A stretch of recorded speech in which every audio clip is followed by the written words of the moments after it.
Hi, ladies and gentlemen. How are you guys doing? Hey, I want to take a few minutes to describe someone that really meant a lot to me in this video. And the reason why this person meant a lot is because this person would come around me, ladies and gentlemen, and they always would have a stare when they saw me. I don't care who was talking in the room.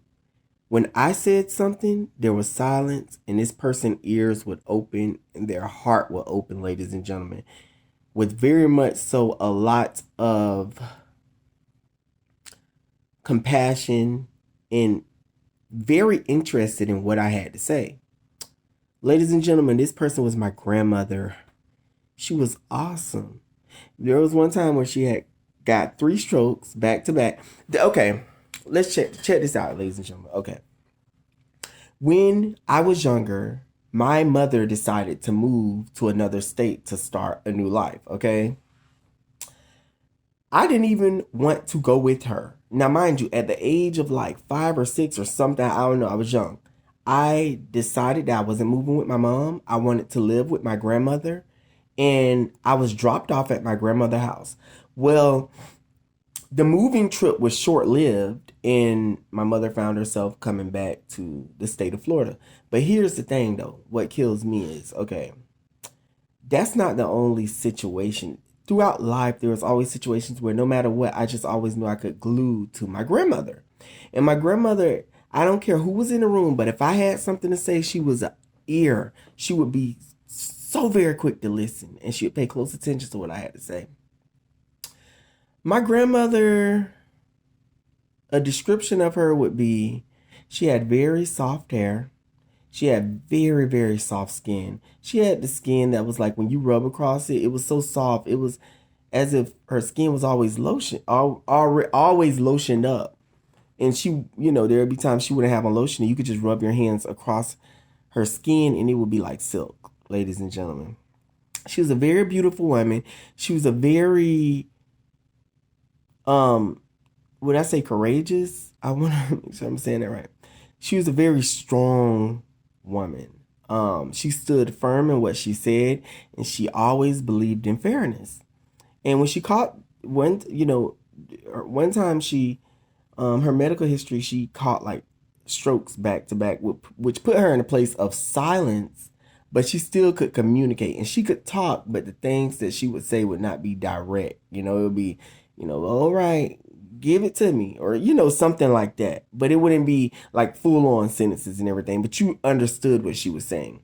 And a lot of that was the reason why you was able to understand what she said, because she had eye contact that was very sharp. Now check this out, ladies and gentlemen. My grandmother, throughout my life, me growing up, I never forgot I got into like a situation with my parents. I moved into her place. From there, I moved into my apartment. My grandmother, um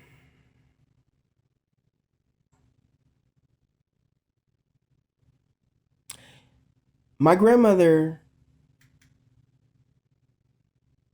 was okay. She would come to my apartment from time to time, knock on the door. At first, I would be upset because I didn't know who it was, and when I see it was her, it was just like a peaceful, just energy, just glided over me when she would come around. We would talk from time to time, and it would be very short lived because my grandmother would only come for 25 minutes. She would tell me put on a movie, and she would watch a little bit of it. Then all of a sudden, she's gone. And I used to wonder, like, well, grandma, like you come out here to see me, but she would always come. That's why I tell you guys, ladies and gentlemen, pay close attention to me. Things happen for reasons in your family, okay? Don't think that, oh, well, they're doing this and they're doing that, and that's just the norm. No, everything's a big deal, okay? Everything. She will always come check on me.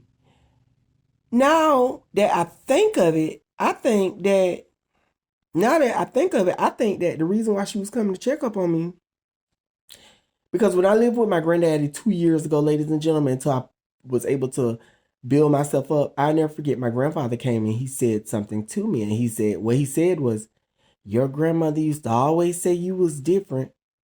And by golly, she didn't lie.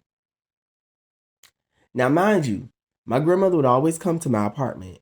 Wherever I do, even when I was living with my mom before I moved into my apartment and stuff, she would still come out to my mom's house. And I would say, hey, I'll be so happy to see her. And she would be as if like she was so attentive to what I had going on. Whatever was blocked away that my family would try to act like didn't exist, my grandmother was quick to acknowledge it.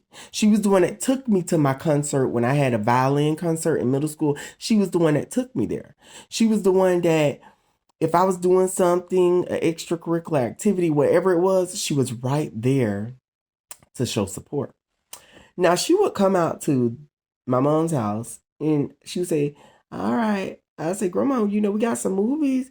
Okay. She always liked to snack. So I would go grab her a good snack and I would throw in the movie. And then 30 minutes within the movie, all right. Well, I'm getting ready to go. Come lock the door. I'm like, but Grandma, this just got started. The party just got started and now you leaving. And she would leave. It's as if she came in like an angel to make sure everything was okay with me. And then she would go. Now, check this out. There was a situation, okay, because she did that. There was a situation that when I was dating the first narc, my grandmother passed in the midst of me dating this person. Now, ladies and gentlemen, I really am so upset because I wish that I never would have spent any time with this person. Not knowing my grandmother was going to die suddenly, ladies and gentlemen. That's right. No big medical issues. She just rolled over and she was out of there. Okay. And she passed. And it was shocking because I'm just going to keep it real. People just we don't have too many people pass as frequently in my family. It's not, they don't pass often. Okay. And when she passed, it was just a shocker to the whole world. And mind you, me trying to mourn in the midst of my grandmother's death, it was horrible because I never forget me and the narc sometimes will get into arguments. And when I tell you, I watched the way this person one time talked behind my back. Now, what they did was they went to a close friend of mine's. This was when they were trying to gain their flying monkeys, ladies and gentlemen. But what they didn't understand was that this person was going to come back and tell me every single thing they said. They said, this is what the narc said. And Apius, he always, I don't know what he always crying for. He like for real, he talks about his grandmother. I'm just tired of hearing about it. Do you hear me, ladies and gentlemen? This motherfucker moved down here and met my grandmother, okay? And before she passed and everything. So you would have thought that this would have been a real big shocker to them because they're like, okay, if Avius's grandmother has been in his life all this time, then all of a sudden for her to just pass on while we're together, that is weird. Ladies and gentlemen, grandmother passed while I was with this fucking cunt. I wish that I never would have ever allowed him a place in my life. He was nowhere showing empathy about the situation. Nowhere, like, I just never felt no support. I remember walking up to my grandmother's casket at her funeral and seeing it and crying, but not having a shoulder to lean on, ladies and gentlemen. I was just thinking about it just now, and it was just so embarrassing. Just the thought of you're crying and you want to have a shoulder to lean on. There's no shoulder to lean on. But we're going to go in deeper. Okay. My grandmother, it was as if she was watching me because she knew what was going on. Now, this is what really upsets me is the fact that she left so fast. Okay?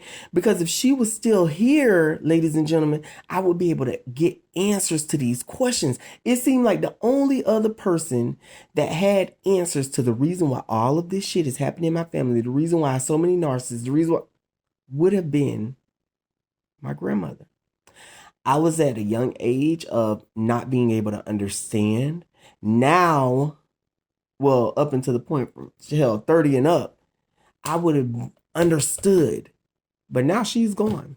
It's like a needle in a haystack. Like you like literally have went to every single door in this mansion trying to get out of it. And there was one key that you forgot to go use, and you can't use it now because you I don't know, like maybe you lended it out, and the person that have that key left out of the door, and all the doors are locked on the mansion. I'm just gonna say like something like that. I just be trying to give you guys examples of what I mean. It's like there was one more person that had that I felt like would have been able to really tell me what it is, because other than that, ladies and gentlemen, this shit is like Resident Evil. It's just narcissist and me. Okay, narcissist and me would have been able to give me the answer. But you know what? I'm gonna tell you something. There were certain things that my grandmother said that always stuck with me. She always said, I never forget, we were in a car and my sister was talking about going to nursing school. And my grandmother was saying, oh yeah, she was listening. But then my sister was like, and like I told Avius, if he was to come and help, we could really help each other get through it. And the first thing my grandmother said, now Avius, he gonna make it. Now he gonna make it. So my sister was like, I'm gonna make it too. Okay. There was also another situation. And ladies and gentlemen, everything that she said is literally starting to unravel right before my eyes. I'm 100% independent. I have my own place. I work doing my own jobs. I don't have no one financing anything. I gained the independence to not depend on my family, because ladies and gentlemen, this is what God does with his chosen ones. He knows that these people are toxic. He's not going to allow you to have to go through them. He's going to be your bread and butter, ladies and gentlemen, if you just allow him to. Do y'all understand where I'm coming from? He's transitioned me to be fully independent, and even gave me the icing on the cake, which is a new car he just got. He just gave me a car. He said, not only am I going to give you, but I'm going to give you a car too. I'm going to make it where you never need them again.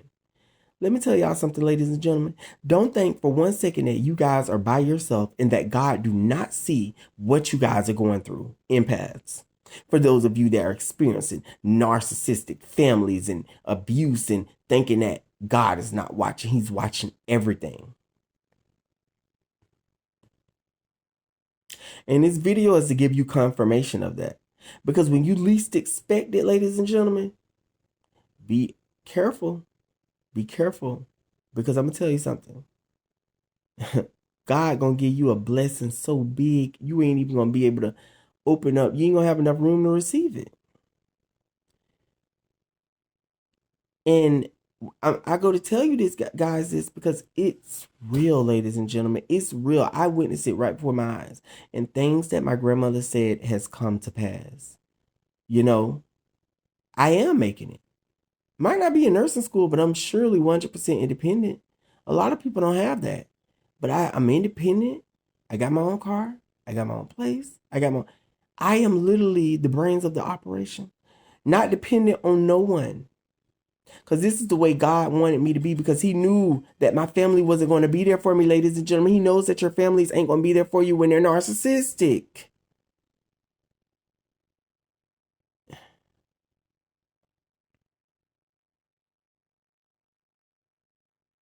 I take it one day at a time. I continue to do what I got to do. And God continues to bless me and help me along the way. I will see you guys in more videos. Subscribers, you guys have a wonderful day. Bye-bye.